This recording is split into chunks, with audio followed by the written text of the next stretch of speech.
اللهم صل على محمد وآل محمد۔ زبان کی آفت ہمارے اخلاق کی بھی تھوڑی، کیونکہ 15 منٹ ہر ایک چیز پہ گفتگو ہوتی ہے، تو علم اخلاق کے اندر جو زبان کی آفتیں تھیں اس کے اندر سے 8 آفتیں تو زبان کی بیان ہو چکی۔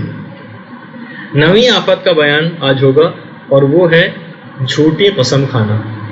اچھا، اس حوالے سے بھی عورتوں کے اندر بھی خاص طور پر یہ بات نوٹ کی گئی ہے، جھوٹی قسم کھانے کا رواج زیادہ پایا جاتا ہے چھوٹی چھوٹی معمولی سی باتوں میں، اور کیونکہ یہاں زیادہ تر بچوں کی اور جو ہمارے نوجوان ہیں ان کی بھی تعداد زیادہ شریک ہوتی ہے، اور ان کو بھی بعض چھوٹی چھوٹی باتوں میں جھوٹی قسمیں کھانے کی عادت ہوتی ہے کہ مثلا گھر میں کوئی سودا لینے بھیجا اور وہاں سے کچھ پیسے انہوں نے اپنے پاس رکھ لیے اور قسم کھائی کہ میں اتنے کا لے کر آیا ہوں وغیرہ، اس قسم کی باتیں عام طور پر پائی جاتی ہیں۔ تو بہرحال یہ کہ تھوڑی سی کیونکہ زبان کی آفت ہے تو بڑوں کے لیے بھی ویسی آفت ہے۔ اب بچوں کو اگر ابھی سے اپنے آپ کو اس حوالے سے نہیں بچائیں گے تو بعد میں جب زبان پر یہ عادتیں جاری ہو جاتی ہیں تو پھر تو روکنا اور کنٹرول کرنا بہت مشکل ہوتا ہے۔ تھوڑی سی گفتگو ہماری جھوٹی قسم پر۔ امام نے جہاں گناہ کبیرہ کی فہرست بتائی ہے تو اس میں 18ویں نمبر پہ گناہ بتایا ہے وَمِنْهَا الْيَمِينَ الْغَمُوسِ، گناہ کبیرہ میں سے ایک ہے جھوٹی قسم کھانا۔ اور پھر اس کا جتنا یعنی قرآن کے اندر شاید ہی کوئی اور ایسا مقام ہو کہ جھوٹی قسم جیسا جھوٹی قسم کا بیان ہے کہ جس میں اتنے زیادہ عذاب ایک ساتھ بتائے گئے، ایک ساتھ۔ والذین یشترون بعہد اللہ وایمانہم ثمنا قلیلا، وہ افراد کہ جو کہ جھوٹی قسموں کے لیے خدا کے نام کو استعمال کرتے ہیں ثمن قلیلا، جبکہ ان کے ہاتھ بہت ہی کم مال آتا ہے۔ وہ جھوٹی قسم بھی کھا لیتے ہیں تب بھی بہت ثمن قلیلا، بہت ہی حقیقی قسم کا مال ان کے ہاتھ میں آتا ہے۔ جیسے کہ اکثر دکاندار بھی ہوتے ہیں، کہتے ہیں باجی خدا کی قسم میں نے اتنے بھی کپڑا خریدا تھا آپ کو اتنے سے، عورتوں کو جس طریقے سے بیچتے ہیں، بات پہ قسم کھانے کی مثلا اس حوالے سے عادت ہو جاتی ہے، بہت ہی کم مال جبکہ ان کے ہاتھ میں آتا ہے۔ اچھا، اب ان کا عذاب دیکھیے، ایک ساتھ عذاب بتائے گئے، اولئک لا خلاق لهم فی الآخرہ، اب آخرت میں ان کو کچھ بھی نہیں ملے گا۔ لا یکلمہم اللہ، خدا ان سے کلام بھی نہیں کرے گا۔ ولا ینظر الیہم، خدا ان کی طرف نظر رحمت بھی نہ ڈالے گا۔ ولا یزکیہم، خدا ان کو پاک و پاکیزہ بھی نہ کرے گا۔ ولہم عذاب علیم، اور ان کے لیے دردناک عذاب الگ سے بھی تیار کر کے رکھا ہوا ہے۔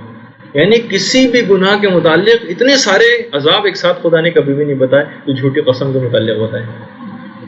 دیکھیے یہ جو کہا ولا یزکیہم، خدا ان کو پاک و پاکیزہ نہ کرے گا، تو پاک و پاکیزہ ہونے کے بھی قیامت کے دن بہت سے طریقے ہیں جو کبھی اور آئیں گے۔ مثلا اس میں شفاعت بھی ائمہ کی، معصومین کی، علماء کی، دوستوں کی، نیک اور صالح مومنین کی، شہداء کی، ان سب فرشتوں کی، ان سب کی شفاعت بھی ملے گی۔ تو جو جس کا جتنا کیلیبر ہوگا وہ اتنی شفاعت کرواتا رہے گا، اور مومن اتنا ہی پاک و پاکیزہ ہوتا رہے گا، جھڑتے رہیں گے اس کے گناہ اس حوالے سے۔ تو وہ افراد کے جن کے پھر بھی گناہ موجود ہوں تو خدا ان کو پاک و پاکیزہ نہیں کرے گا۔ پھر یعنی جو جھوٹی قسم کھاتے ہیں ان انداز سے ان کے گناہ بھی ان سے نہیں جھاڑے جائیں گے۔ تو اتنے سارے عذاب تو ایک ساتھ اس کے لیے بتائے گئے۔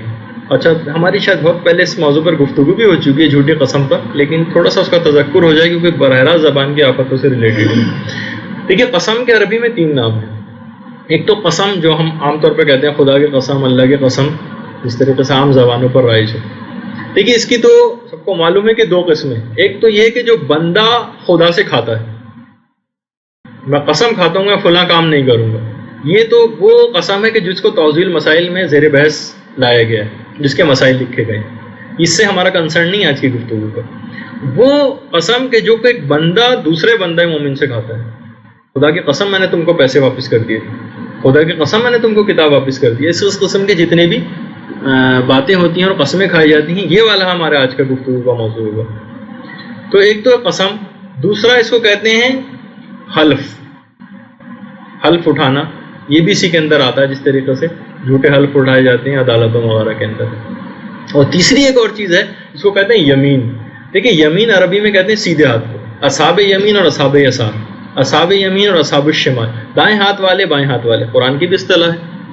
تو عربوں میں قاعدہ تھا کہ جب بھی قسم کھاتے تھے دکاندار دوسرے دکاندار کے ہاتھ پر ہاتھ مارتا تھا اور کہتا تھا کہ خدا کی قسم میں نے اتنے ہی پیسوں پہ یہ چیز خریدی ہے جس پہ میں تم کو دے رہا ہوں بالفرض، تو وہ دوسرا بھی اس کے اوپر ہاتھ پہ ہاتھ مارتا تھا، اس طرح وہ معاہدہ ہو جاتا تھا۔ اس وجہ سے عرب کے لوگ اس طرح کے قسم کھانے کو یمین کہنے لگے، اسی وجہ سے اس کا ایک نام یمین بھی کہا گیا ہے۔ تو قسم، حلف اور یمین یہ 3 نام ہیں۔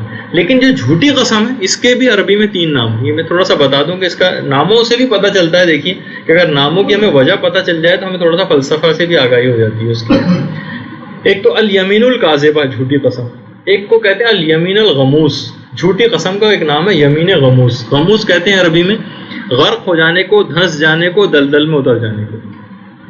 علماء کہتے ہیں کہ جس طریقے سے انسان دلدل میں دھنستا رہتا ہے اور اپنے سانس اور ہر چیز سے محروم ہوتا چلا جاتا ہے، اس طریقے انسان اگر جھوٹی قسم کھانا شروع کر دے تو کفر و شرک میں اس طرح دھنسنے اور غرق ہونے لگتا ہے کہ پھر اس کے پاس کچھ بھی نہیں بچتا۔ اس طریقے سے کہ انسان کی زندگی آخری رمق بھی، یعنی پھر وہ جتنا ہاتھ بھی چلاتا ہے دلدل میں اتنا ہی اندر دھنستا چلا جاتا ہے۔ اسی طریقے سے ایک دفعہ قسم کھانے کی عادت ہو جائے تو بس اتنا ہی وہ عذاب خدا میں غرق ہوتا چلا جاتا ہے۔ اسی وجہ سے اس کا نام پڑ گیا یمین غموس۔ یہ بچوں کو بھی ہمیں خاص طور پر جب کیونکہ بیٹھے ہوئے بھی اس حوالے سے، ان کی ٹریننگ کے حوالے سے بھی بات ہونی چاہیے۔ اور تیسرا عربی میں ایک اور نام ہے اس کا، اس کو کہتے ہیں الیمین الحالقہ۔ اچھا، حالق کہتے ہیں عربی میں حجام کو۔ جب بھی نائی کی دکانیں جو ہوتی ہیں ان کو کہا جاتا ہے السالون الحلاقہ، یعنی جو باربر اور نائیوں کی دکانیں ہوتی ہیں اس پہ لکھا ہوتا ہے نا السالون الحلاقہ، یعنی نائی کی دکان۔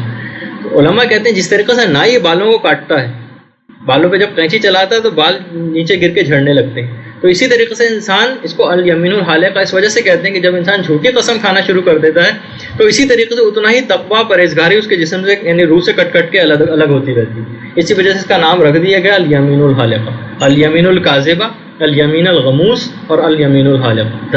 دھنس جانے والی عذاب خدا میں، غرق ہو جانے والی عذاب خدا میں، اور تقویٰ پرہیزگاری کو دور کر دینے والی انسان کی روح سے اس کو کہا جاتا ہے جھوٹی قسم۔ اچھا دیکھیے، ایک صرف اس حد تک اس کی اہمیت اب دیکھیے رسول کی زبان سے بھی، کہ رسول کے پاس امراء القیس نام کا ایک شخص آیا، حضر موت سے اس کا تعلق ہے۔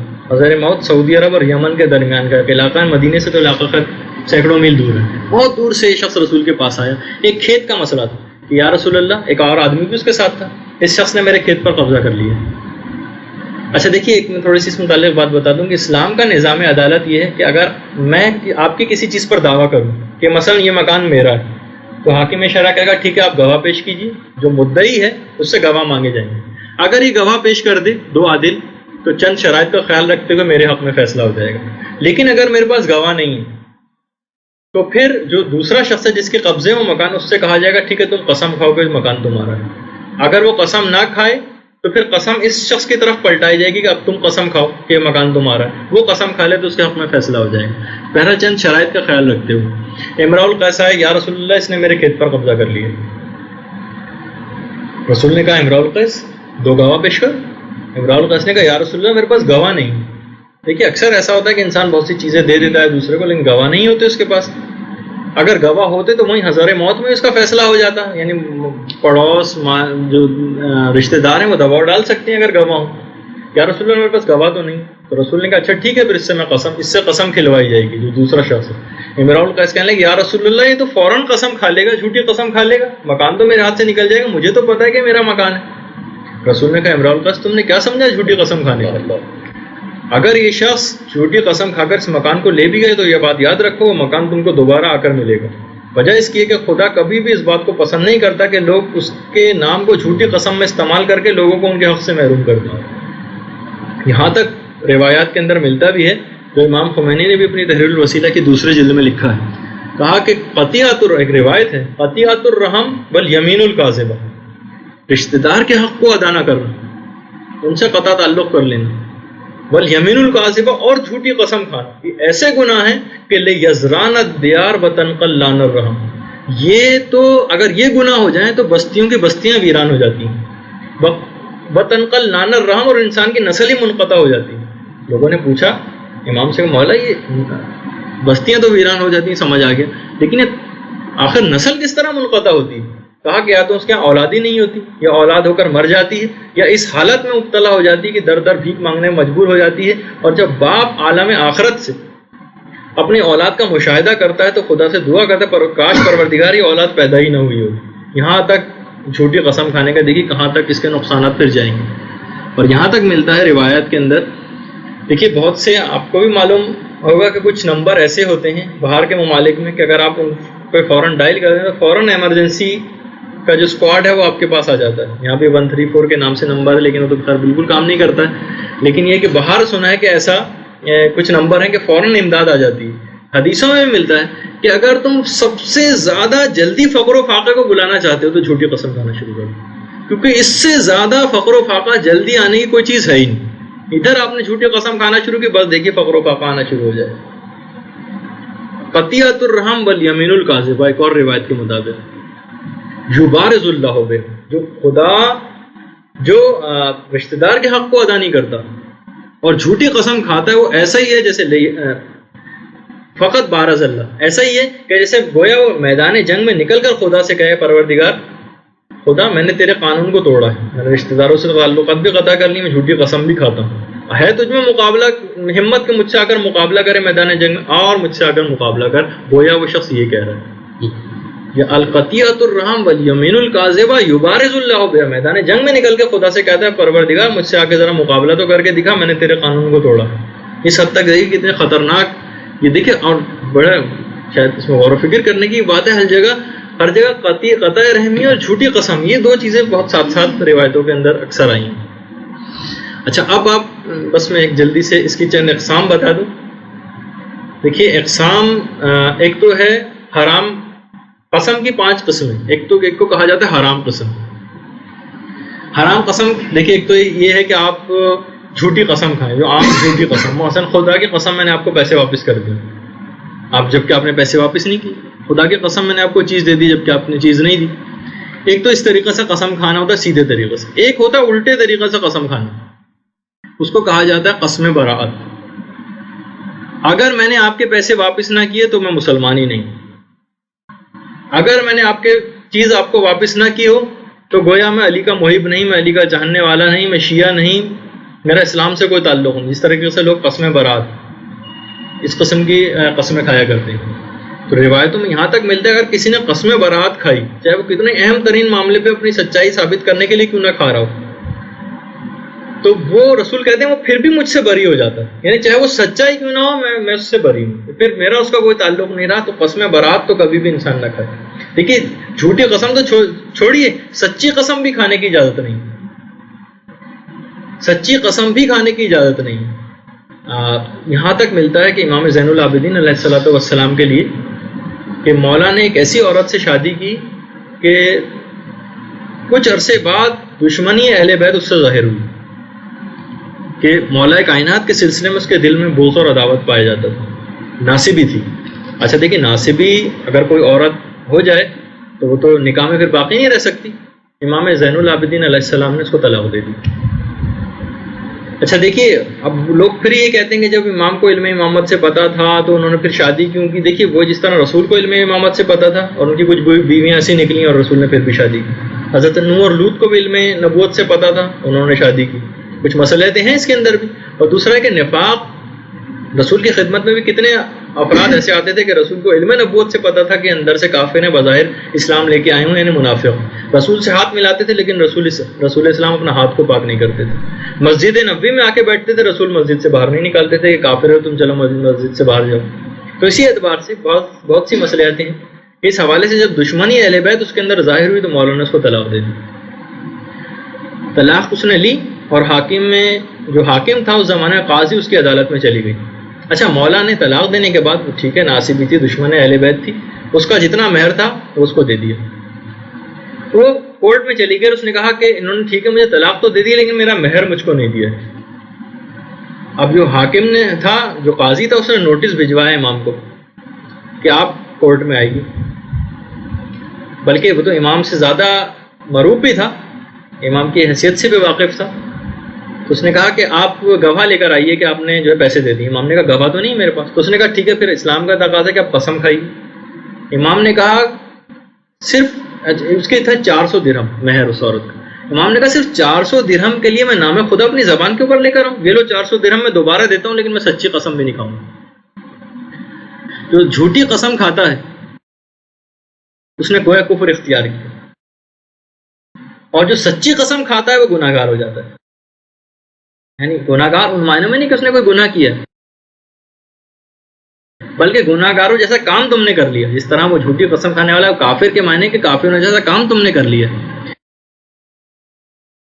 تو اس حوالے سے بھی اگر آپ دیکھیں تو سچی قسم کھانے کی کتنی ممانعت ہے. تو جھوٹی قسم کی ایک قسم تو ہے حرام قسم, اس میں ایک تو عام طریقے سے قسم کھانا, ایک قسم برات, الٹے طریقے سے قسم کھانا, وہ تو رسول نے کہا میں ویسے اس سے بری ہو جاتا ہوں. ایک ہے واجب قسم. واجب قسم کبھی کبھار قسم کھانا واجب بھی ہو جاتا ہے, جب آپ کی جان و مال و عزت اس طریقے سے جاری ہو اور بغیر جھوٹی قسم کھائے بچا نہ سکتے ہیں. مثلا حکومت نے کچھ اتنے زیادہ ٹیکس لگا دیا آپ کے اوپر, یا کسٹم کے مال میں اتنا زیادہ غیر اسلامی ٹیکس آپ پر لگ گیا, تو علماء نے یہاں تک کہا ہے کہ اس وقت اپنی جھوٹی قسم اگر آپ کھا لیں, مثلا وہ کہے کہ بھائی کیا فلاں فلاں چیز اس میں موجود ہے, مثلا آپ یقین دلانے کے لیے اس کو اگر قسم کھا لیں جھوٹی بھی, تو بلکہ علماء نے کہا واجب تک ہو جاتا ہے جھوٹی قسم کھانا اپنے مال محترم کو, مومن کو بچانے کے لیے. بلکہ یہاں تک روایت مال کی اتنی مذمت بھی آپ سنتے ہیں, لیکن ایک جانب یہ بھی آتا ہے کہ مومن اگر اپنے مال محترم کو بچاتے ہوئے مارا جائے تو ایسا ہی ہے جیسے دین کو بچاتے ہوئے مارا گیا. تو جھوٹی قسم ان موقعوں پر کھانا واجب ہو جاتی ہے. ایک ہے مستحب قسم. مستحب قسم جب اتنا زیادہ, تو آپ کو مثلا حکومت کچھ ایسے ٹیکس لگا دے, جیسے کہ خود زرارہ امام کے پاس آئے کہ مولا اچھا اس زمانے میں کھیتوں پر بھی ٹیکس وصول کیا جاتا تھا, جس کو عشر کہا جاتا ہے. کہا کہ اگر ہم اس وقت جھوٹی قسم کھا لیں کہ ہمارے یہاں اتنی پیداوار ہوئی ہے تو ہم پہ اتنا زیادہ وہ ٹیکس لگا دے گا. امام نے کہا پھر تمہارے لیے ضروری ہے کہ تم جھوٹی قسم کھاؤ اور اپنے مال محترم کو بچاؤ. اگر 30 درہم سے کم ٹیکس لگائے تو پھر جھوٹی قسم نہ کھانا اور ٹیکس دے دینا, لیکن اگر 30 درہم سے زیادہ ٹیکس لگائے تو تم اس وقت جھوٹی قسم کھا لینا, کیونکہ میرے نزدیک جھوٹی قسم کھانا اس موقع پر احل من التمر والزبد, مجھ کو کھجور اور شہد کی مٹھاس سے بھی زیادہ پسند ہے. یہ تو تھی مستحب قسم, جب انسان پہ کچھ ایسے موقع پہ گرفتار ہو جائے کہ اس کو زیادہ مال جا رہا ہو, وہ قسم کھا کے بچا سکتا ہو. اور ایک ہے مکروہ قسم. مکروہ قسم تو ہر سچی قسم کھانا مکروہ ہے, یہ تو بس یاد رکھ لیجیے. اور پھر ایک آخری چیز مباح قسم, جو حاکم شرع کی عدالت میں کورٹ میں جو قسم کھائی جاتی ہے. مثلا آپ نے کوئی چیز, یعنی حاکم شرع آپ سے کوئی قسم کھلوا رہا ہے کہ آپ قسم کھائیں گے مثلا مکان آپ کا, اس وقت جو آپ قسم کھائیں گے وہ مباح قسم ہوگی. جو قسموں کی 5 قسم حرام, واجب, مستحب, مکروہ, مباح, یہ 5 اقسام آ گئے. البتہ کوئی اس انداز کی اگر کوئی قسم کھائے, مثلا میں حضرت عباس کی قسم کھاتا ہوں, امام حسین کی قسم کھاتا ہوں, تو ایسی یہ بات یاد رکھیے اس میں اللہ کا نام آئے, صرف اس قسم کا پورا کرنا واجب ہے. لیکن امام حسین کا نام یا آپ کے سر کی قسم, اس طرح کی جو لوگ بات نہیں, کوئی بھی قسم کا پورا کرنا واجب نہیں. البتہ اگر اماموں کی قسم آپ کھائیں, حضرت عباس کی یا امام حسین کی, اور اس کو پورا نہ کریں تو لوگ اس کو توہین سمجھیں اماموں کی, تو پھر اس قسم کا بھی پورا کرنا واجب ہو جاتا ہے. لیکن اگر ایسا معاملہ ہو کہ توہین وغیرہ اماموں کی نہ سمجھی جا رہی ہو, تو پھر پورا کرنا اس کو واجب نہیں ہوتا.